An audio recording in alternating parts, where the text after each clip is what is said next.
সেদিনও বিকেলের দিকেই অমরবাবু ট্রেনে উঠেছিলেন। শ্রাবণ মাসের আকাশ যেন কালো কালি মেখে বসে আছে। জানলার বাইরে ঝাপসা পৃথিবী, বৃষ্টি আর বাতাসে সবকিছু মিলেমিশে এক অদ্ভুত আবছায়া। অফিস শেষে ক্লান্ত শরীর, তবু মনে একরাশ তৃপ্তি। আজ তিনি একটা বড় কাঁঠাল কিনেছেন। ছেলেমেয়েদের মুখে হাসি ফুটবে ভেবে মনটা হালকা লাগছিল। ট্রেন তখন মাঝপথে। আচমকা একটা বিকট শব্দ, যেন লোহার দানব নিজের হাড় ভেঙে ফেলল। তারপর ঝাঁকুনি, চিৎকার, অন্ধকার। অমরবাবু বুঝতেই পারেননি কি হলো। চোখ খুলতেই দেখলেন চারপাশে বিশৃঙ্খলা, লোকজন ছিটকে পড়েছে, কেউ কাঁদছে, কেউ নিস্তব্ধ। তিনি নড়তে গিয়ে টের পেলেন মাথায় ভীষণ যন্ত্রণা, হাত দিয়ে ছুঁতেই রক্ত। কেউ একজন বলল, এই দিকটা, এই দিকটা। তারপর কয়েকজন তাকে টেনে তুলল। পরের দৃশ্যটা ঝাপসা, হাসপাতালের সাদা আলো, নার্সের তাড়াহুড়ো, একজন ডাক্তার, একটা ইঞ্জেকশন, তারপর গভীর ঘুম। যখন অমরবাবুর আবার জ্ঞান ফিরল, মাথায় ব্যান্ডেজ, পাশে তার ব্যাগ, ছাতা, আর আশ্চর্য কাঁঠালটাও আছে। তিনি ভাবলেন বেঁচে গেছেন, এইবার বাড়ি ফিরতে হবে। শ্রাবণ মাসের বিকেল, ঝিরঝির করে একটানা বৃষ্টি পড়েই চলেছে। যত না বৃষ্টি, তার চেয়ে হাওয়া বেশি। তার উপর আকাশের যা চেহারা, বিকেল থেকেই মনে হচ্ছিল যেন সন্ধ্যা ঘনিয়ে এসেছে। ফলে রাস্তাঘাটেও তেমন লোকজন নেই। নেহাত দরকার না হলে এই দুর্যোগে কেই বা বেরোতে চায়। ব্রিজ পার হয়ে এদিক ওদিকে তাকাতে তাকাতে রাস্তায় এসে দাঁড়ালেন অমরবাবু। ভাবলেন এই বৃষ্টিতে এখন আর হেঁটে কাজ নেই, তার চেয়ে একটা রিকশা নিয়ে চলে যাওয়াই ভালো। অন্যথা দিন ফিরতি পথে অবশ্য রিকশার কথাটা ভাবতে হয় না তাকে। ট্রেন থেকে নেমেই সোজা হনহন করে হাঁটতে থাকেন। কিন্তু আজ আকাশের এই চেহারা। চোখ তুলে একবার আকাশটা দেখে নিলেন অমরবাবু। পরে এপাশে ওপাশে তাকিয়ে রিকশা খুঁজলেন, কিন্তু রিকশা কোথায়? এই বর্ষায় অনেকেই বোধহয় আজ রাস্তায় বেরোয়নি। যা বা 2-4 জন ছিল, এতক্ষণে নিশ্চয়ই যাত্রী নিয়ে চলে গেছে। উপায় না দেখে অমরবাবু হাঁটতে শুরু করলেন। কাঁচা মাটির নতুন রাস্তা, এখনও খোয়া পড়েনি। এক বর্ষা পুরোপুরি জল খাইয়ে তবেই মিউনিসিপ্যালিটি থেকে খোয়া ফেলা হবে। যাতায়াতে কম সময় লাগে বলেই এই মধ্যে অনেকে এদিক দিয়ে হাঁটতে শুরু করেছে। তবে মাটির চরিত্র যা, তাতে খুব সাবধানে যাওয়া ছাড়া উপায় নেই। পা টিপে টিপে হাঁটতে থাকেন অমরবাবু। চটিটা খুলে নিলেই ভালো হতো, কিন্তু নেবেল কি করে? একে কাঁধে একটা ভারী ব্যাগ, তার উপর 2 হাতে 2টো জিনিস, ছাতা আর কাঁঠাল। কিন্তু রাস্তার যা অবস্থা! হাঁটতে হাঁটতে একবার পেছনে তাকালেন অমরবাবু। কেউ যেন আসছে, অথচ বৃষ্টির জন্য ছাতাটা আড়াল করে থাকায় ঠিক বুঝতে পারলেন না। একসঙ্গে যাওয়া যাবে ভেবে অমরবাবু দাঁড়ালেন। একটু পরে কাছাকাছি আসতেই কিন্তু চিনতে ভুল হলো না তার। তাদের পাড়ার পানু। স্টেশনের ওদিকে মাস 2 হলো একটা স্টেশনারি দোকান দিয়েছে। অমরবাবু ডাকলেন, কি হে পানু, দোকান বন্ধ করে ফিরছ নাকি? হঠাৎ পানু চমকে উঠল। এদিক ওদিক তাকিয়ে প্রচণ্ড ভয় পেয়ে যেন দ্রুত এগিয়ে গেল। অমরবাবু অবাক হলেন, ছেলেটা পালালো কেন? অভাবের সংসার, ধার দেনা করেন বলে মুদির দোকানে অমরবাবুর একটু বদনাম আছে, সেই ভয়ে কি পানু পালালো? অমরবাবুর খুব খারাপ লাগলো ব্যাপারটা। তিনি জোরে চেঁচিয়ে উঠলেন, ওহে পানু, দাঁড়াও দাঁড়াও! কিন্তু পানু ততক্ষণে ছুটতে শুরু করল। অমরবাবু ক্রুদ্ধ হলেন। পাড়ায় গিয়ে কাল সকালে ছোকরাকে একবার ধরতে হবে। ও কি ভেবেছে ডাকছি বলে ওর দোকান থেকেও ধারে জিনিস আনব? ছাতাটা আড়াল করে অমরবাবু এবার রাস্তা ছেড়ে মাঠে নেমে এলেন। বাড়ি পৌঁছতে পৌঁছতে সন্ধ্যা গড়িয়ে গেল। দরজায় কড়া নাড়তেই দীপা দরজা খুলল। তার চোখ দুটো বড় হয়ে গেল। কি হয়েছে তোমার? জামায় রক্ত, মাথায় কাটা? অমরবাবু হাসলেন। সেই হাসিটা খুবই স্বাভাবিক। কিছু হয়নি গো। ছেলে মেয়ে সবাই ছুটে এলো। মাথার ব্যান্ডেজ দেখে আতঙ্ক। অমরবাবু হেসে বললেন, ট্রেনের একটু অ্যাক্সিডেন্ট হয়েছিল, তবে আমি বেঁচে গেছি। কাঁঠালটা তুলে দিলেন, বললেন, দেখো এটাও ঠিকঠাক আছে। দীপা আর দাঁড়ালো না। ছেলে মানুর হাত থেকে কাঁঠালটা নিয়ে যেতে যেতে বলল, থাক, আজ ভেঙে কাজ নেই, কাল রবিবার, দুপুরে ভাঙব। তুমি এখন তাড়াতাড়ি জামা ছেড়ে ফেলো। এবেলা মনির খানিকটা দুধ আছে, গরম করে দিচ্ছি, খেয়ে নাও। তারপর খিচুড়ি খেয়ে নেও। খিচুড়ি? আজ খিচুড়ি হয়েছে? অমরবাবু লাফিয়ে উঠলেন। এই একটা জিনিস তিনি বরাবরই ভালোবাসেন, তার উপরেই বর্ষার দিনে তো কথাই নেই। বেশ কিছুক্ষণ বাদে ছেলে মেয়েদের সঙ্গে খেতে বসে অমরবাবু পানুর ঘটনাটা বললেন সর্বজয়াকে। দীপা কেমন অবাক হয়ে অমরবাবুর দিকে তাকালো। অমরবাবু বললেন, ইচ্ছে হয়েছিল ছোকরার মুখটা চিবিয়ে খাই। রাম রাম। দীপা হঠাৎ মুখ থামকে উঠল অমরবাবুকে।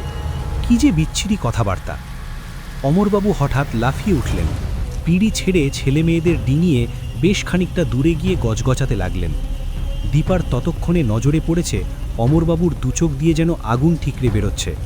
চোখে রাগ, কিন্তু মুখের চেহারায় কেমন যেন একটা ভয়ের ছিদ্র। দীপা বলল, কি হলো তোমার? না না, ওসব বাজে বাজে কথা মুখে আনবে না। রাগে কাঁপতে কাঁপতে অমরবাবু বললেন। দীপা অবাক হলো, আবার ভয়ও হলো একটু। খুবই শান্ত স্বভাবের মানুষ, হঠাৎ এমন করছেন কেন? মাথায় চোট পেয়েছেন, খারাপ কিছু হয়নি তো? খুব নরম সুরে দীপা বলল, হ্যাঁ গো, তোমার মাথায় চোট লেগেছে। হাসপাতালে ওরা ভালো করে দেখে দিয়েছে তো? ওষুধ টষুধ দেয়নি? অমরবাবু আবার স্বাভাবিক হয়ে এসে পিঁড়িতে বসলেন, বললেন, হ্যাঁ ওষুধ তো দিয়েছে, ওই তো আমার চশমার খাপেও এর ভেতরে এনেছি। হ্যাঁ রে মানু, কই খা। বলতে বলতে গপাগপ এক নিমেষে খিচুড়ির থালাটা শেষ করে দিলেন অমরবাবু। স্ত্রীকে বললেন, কই দাও, আরও দাও, দেখি কতটা আছে আর হাঁড়িতে। দীপা চমকে উঠল, হলো কি মানুষটার? এমন তো কোনোদিন করেন না। চিয়ে নেওয়ার তো দূরের কথা, না দিলে তো কোনোদিন খেতেই চান না, অথচ আজ। দুর্ভাবনায় দীপার বুকটা কেঁপে উঠল। দীপা হাঁড়িটা এনে তার থেকে আর কয় খাতা খিচুড়ি চেলে দিলেন তারকবাবুকে।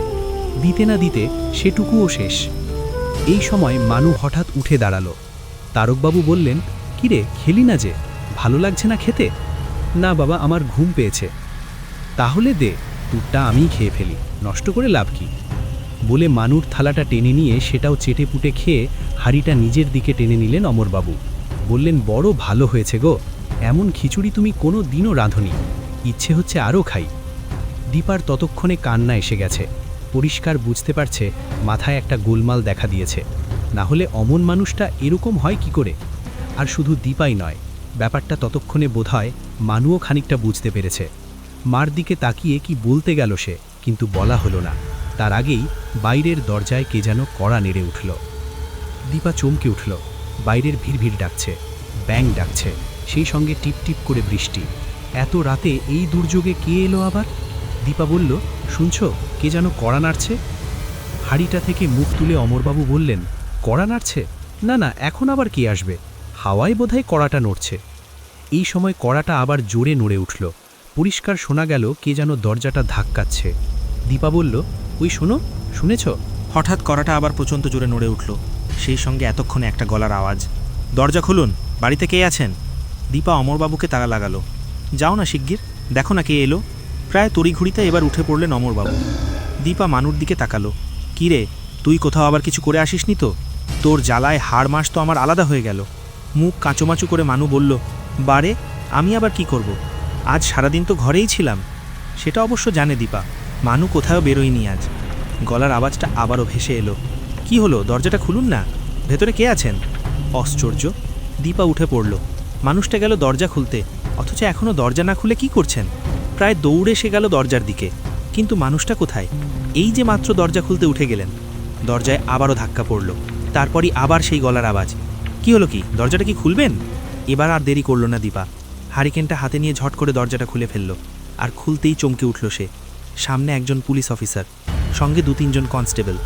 রেনকোটটা খুলতে খুলতে ঘরে ঢুকেই অফিসারটি বললেন, এটাই তো অমরবাবুর বাড়ি, অমর রায়, তাই না? দীপা মাথা নাড়তেই ভদ্রলোক বললেন, অমরবাবু তো সরকারি চাকরিতে আছেন, রাইটার্স বিল্ডিংয়ে, তাই তো? দীপা এবার মাথা নাড়তেই পুলিশ অফিসারটি বললেন, দেখুন, আমরা একটা বিশেষ কারণে এখানে এসেছি, না হলে এই দুর্যোগের রাতে আপনাকে বিরক্ত করব কেন? আচ্ছা, আপনিই তো অমরবাবুর স্ত্রী, তাই না? দীপা ভয়ে ভয়ে সম্মতি জানাতেই অফিসার বললেন, এখানে কে কে আছে আপনার? এক ছেলে, এক মেয়ে, আর ফিসফিস করে বলতে বলতে হঠাৎ থেমে গেল দীপা। তারপরেই বলল, আচ্ছা উনি কি করেছেন? না, কিছুই করেননি। আচ্ছা, অমরবাবু কি বাড়ি ফিরেছেন? হ্যাঁ, ফিরেছেন তো। দীপা বলল, এই তো একটু আগে ছেলে মেয়েদের সঙ্গে তিনি খেতে বসেছিলেন, কড়া নাড়ার আওয়াজে আমিই তো বললাম দরজাটা খুলে দিতে। কি বলছেন কি আপনি? পুলিশ অফিসারটি চমকে উঠলেন। কনস্টেবল দুজনের দিকে তাকিয়ে একটু কি ভেবে নিয়ে বললেন, কই ডাকুন তো তাকে। দীপা ছেলেকে ডাকলেন, মানু, এই মানু। ছেলে আসতেই বললেন, দেখ তো তোর বাবা কোথায় গেল? বাবাকে তো তুমি বললে দরজাটা খুলে দিতে। বললাম তো, কিন্তু তোর বাবা দরজা না খুলে দিয়ে কোথায় গেল বলতো? পুলিশ অফিসার এতক্ষণ পর্যন্ত সব শুনে যাচ্ছিলেন। এবার দীপা আর মানুকে নিয়ে সারা ঘর খুঁজে অমরবাবুকে কোথাও না পেয়ে বললেন, আচ্ছা, কাছাকাছি আপনাদের কোনো আত্মীয় স্বজন আছেন? দীপা জানালো, না। অফিসার গম্ভীর গলায় বললেন, দুঃখিত ম্যাডাম, আজ দুপুর 2টো নাগাদ শিয়ালদা স্টেশনের ঠিক বাইরে একটা লোক ট্রেনের চাকার নিচে পড়ে মারা গেছে। শরীরটা চেনা যাচ্ছে না, মাথাটা প্রায় আলাদা হয়ে গেছে, কিন্তু পকেটে এই আইডি কার্ড ছিল, সঙ্গে ছাতা আর ব্যাগ ছিল। সে দুটো আমাদেরই জিম্মায় আছে, কিন্তু হাতে একটা কাঁঠাল ছিল, সেটা আর খুঁজেই পাওয়া যায়নি। চাকার নিচে পড়ে একদম থেতলে গেছে। কিন্তু এ কি করে হয়? দীপা এতক্ষণে ভেঙে পড়ল, বলল, মানুর বাবা তো সন্ধ্যার আগেই ঘরে ফিরে এসেছেন। এই তো এতক্ষণ পর্যন্ত ওদের সঙ্গে খেতে বসে কত কথা বলছিলেন। তবে মাথায় একটা ব্যান্ডেজ ছিল। জানালেন প্রচণ্ড একটা অ্যাক্সিডেন্ট হয়েছে আজ, বরাত জোরে তিনি বেঁচে গেছেন। কান্না ভেজা গলায় কথাগুলো বলতে বলতে দীপার হঠাৎ মনে পড়ছে কাঁঠালটার কথা। মানুর হাত থেকে কাঁঠালটা নিয়ে সেই তো রান্নাঘরে রেখে দিয়েছে। দীপা ছুটল, কাঁঠালটা একবার দেখতেই হবে। কিন্তু রান্নাঘরে গিয়েই চমকে উঠল সে। কোথায় কাঁঠাল? নিজের চোখকেই যেন বিশ্বাস করতে পারছে না। একটু আগেও তো দেখে গেছে, অথচ এখন যেন হাওয়ায় মিলিয়ে গেছে। আর কিছু ভাবতে পারে না দীপা। সামনের বাঁশের খুঁটিটা ধরে থরথর করে শুধু কাঁপতে থাকে। দীপা পেছনে সরে গেল। ঘরের কোণের অন্ধকার থেকে তারকবাবুর গলা ভেসে এলো, খুব শান্ত, খুব ঠান্ডা। দীপা, আরেকটু খিচুড়ি দাও না, খিদে তো এখনও মেটেনি। আসলে আমার খিদে আর কোনোদিনই মিটবে না। দীপা চিৎকার করতে গেল, কিন্তু গলা দিয়ে শব্দ বেরোলো না।